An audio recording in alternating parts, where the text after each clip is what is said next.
दोस्तों जीएसटी के अंदर कल एक बहुत इंपॉर्टेंट प्रेस रिलीज इशू करी गई है डेट एक्सटेंशन को लेकर, जिसमें लिखा गया the central board of indirect taxes and customs has extended the time limit for sanction the pending IGST refund in such cases where records have not been transmitted to ICEGATE due to GSTR1 and GSTR3B mismatch error. यानी कि GSTR1 और GSTR3B के mismatch के कारण जो आपके ICEGATE के refund थे वो काफ़ी टैक्स पेयर के अभी तक प्रोसेस नहीं हो पाए थे, और उन्हीं को लेकर जो लास्ट डेट थी जो कि 31 दिसंबर 2020 31 दिसंबर 2019 थी, उसे यहाँ पर फर्दर एक्सटेंड कर दिया गया है। जी हाँ दोस्तों, इसी के बाद इसमें आगे लिखा है this overcomes the problem of refund blockage by allowing refund subject to undertaking submission of CA certificate by the exporters and post refund audit scrutiny. यानी कि आपको अब इस रिफंड को क्लेम करने के लिए एक CA सर्टिफिकेट इशूड करना होगा, एक CA सर्टिफिकेट की रिक्वायरमेंट होगी, और उसी को अटैच करने के बाद में आप आइसगेट का रिफंड क्लेम कर पाएंगे। This facilities was issued white circular number 04/2021 and would be applicable to all shipping bills filed up to 31st March 2021। यानी कि जो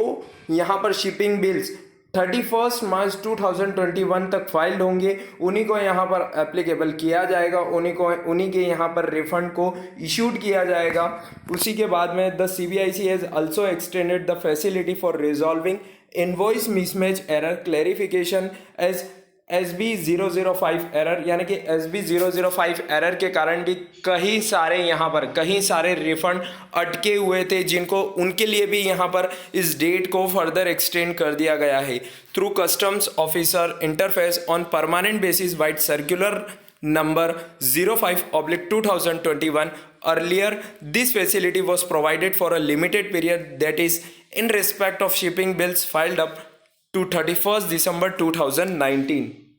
The exporter may avail the facility of correction of invoice mismatch errors error code SB005 in respect of all past shipping bill irrespective of its date of filing, subject to payment of a nominal fee. The CBIC has continuously taken a proactive approach to resolve issue faced by the trade. It is seemed that a considerable number of exporters have been facing difficulties in getting their IGST refund sanctioned either due to lack of facility amend GSTR3B returns और bonafide clerical human errors while filing the documents. यानी कि जो आपने GSTR3B file करे हैं और जो GSTR1 file करे हैं उसके कारण यदि कोई भी मिसमैच आई थी जिसके कारण से आपका IGST रिफंड आप क्लेम नहीं कर पाए थे, तो उन्हीं को लेकर यहाँ पर ये प्रॉब्लम को सॉल्व करने के लिए इस डेट को फर्दर एक्सटेंड किया गया है। यानी कि आप अगर उस डिस्क्रिपेंसीज को जीरो कर चुके हैं अपने GSTR9 से या फिर किसी और